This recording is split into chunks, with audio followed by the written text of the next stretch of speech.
ہم سے کیا کیا چھینا جا رہا ہے یہ آپ بخوبی اچھی طرح سے جانتے ہیں. شہروں کے نام چھین لیے جا رہے ہیں, ہماری شناخت چھیننے کی کوشش کی جا رہی ہے, مسجدوں سے اذانیں بند کرنے کے لیے کہا جا رہا ہے, ہمارے حلیہ بدلنے کے لیے کہا جا رہا ہے.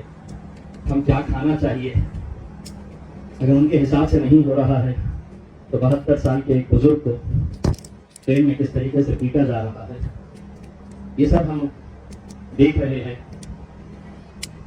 حد یہ ہو گئی ہے کہ ہمارے نبی کریم صلی اللہ علیہ وسلم ان کی شان میں کھلے عام گستاخی کی جا رہی ہے, اور اس سے زیادہ خطرناک بات یہ کہ اس صوبے کے, اس راجیہ کے مکھیہ منتری اس کی تعریف کرتے ہیں.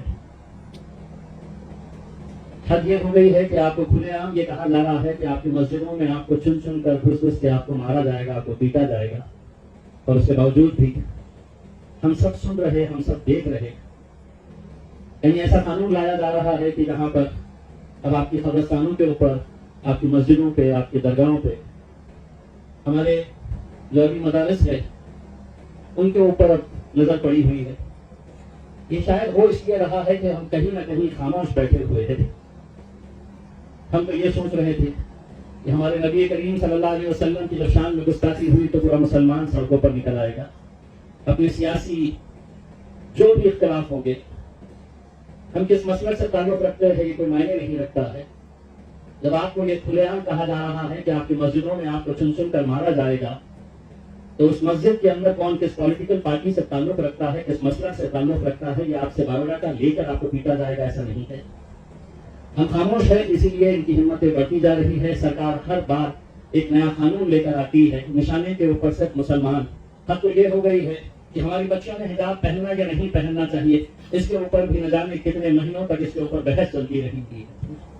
آج ایک ایسا وقت آیا ہے کہ اس ملک کے پورے مسلمانوں کو ایک طاقت بن کر کھڑے رہنے کی ضرورت ہے.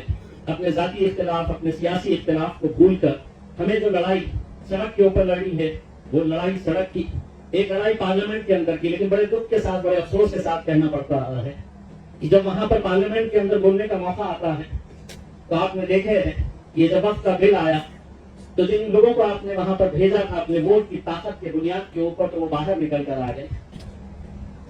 تائید کرنا تو بہت دور کی بات ہے, دو شخص مخالفت کے اندر کھڑے ہو کر کہے بھی نہیں اور خاموشی سے وہاں سے لوک سبھا کے اندر سے کھسک لیے.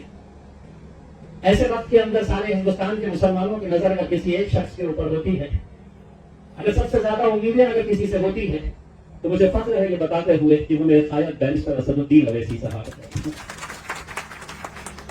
کتنی تکلیف ہوئی ہوگی اس سرکار کو کہ جب انہیں مجبوراً اسد الدین اویسی صاحب کو جوائنٹ پارلیمنٹری کمیٹی کا ممبر بنانا پڑا, کیونکہ انہیں معلوم ہے کہ اگر وقت کے تعلق سے اگر سب سے زیادہ صحیح طریقے سے کوئی مدعے رکھ سکتے ہیں تو بیرسٹر اسد الدین اویسی صاحب رکھ سکتے ہیں. آج پورے دیش بھر میں آج اسد صاحب الگ الگ جگہوں کے اوپر جا کر لوگوں کے اندر ایک بیداری پیدا کرنے کی کوشش کر رہے ہیں. انشاءاللہ یہ یہاں پر اتنا بڑا مجمع, یہاں پر کتنے سارے لوگ باہر کھڑے ہوئے ہیں, نیچے ہم نے اسکرین لگایا ہوا ہے, وہاں پر اسکرین کے سامنے بھی بہت ساری کرسیاں لگائی گئی ہیں, وہ بھی پورا بھرا ہوا ہے. یہ اس بات کی گواہی دے رہا ہے, آپ لوگوں کی طرف سے حکومت کو ایک پیغام دیا جا رہا ہے کہ بس اب بہت ہو چکا ہے. جس بھاشا میں انہیں سمجھانا ہے اس بھاشا میں ہمیں سمجھانے کی ضرورت کا وقت آ چکا ہے, اور ہم آپ لوگوں کی رہنمائی چاہیں گے, آپ لوگوں کا ساتھ چاہیں گے. جب یہ کانفرنس لینے کا ہم نے طے کیے تو ہم نے سب سے پہلے اس بات کے اوپر ہم نے چرچا کی کہ اس میں بلایا کسے جائے.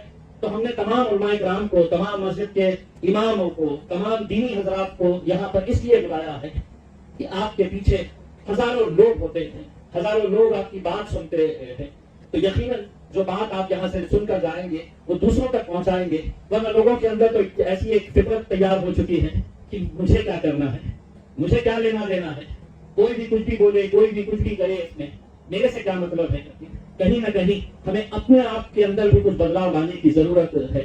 جب بھی اس طرح کے کوئی بھی فیصلے لیے جائیں گے آپ لوگوں کی طرف سے, یقین مانیے گا پورا مہاراشٹر نہیں پورا ملک اس کے اوپر لبیک کہے گا, اور پوری طاقت بن کر ایک ساتھ مل کر ہم یہ لڑائی کو آگے لے کر جائیں گے. میں زیادہ وقت نہیں لوں گا کیونکہ مجھے معلوم ہے آپ سبھی کو بیرسٹر اسد الدین اویسی صاحب کو سننا ہے, مجھے بھی انہیں سننا ہے. بہت بہت شکریہ.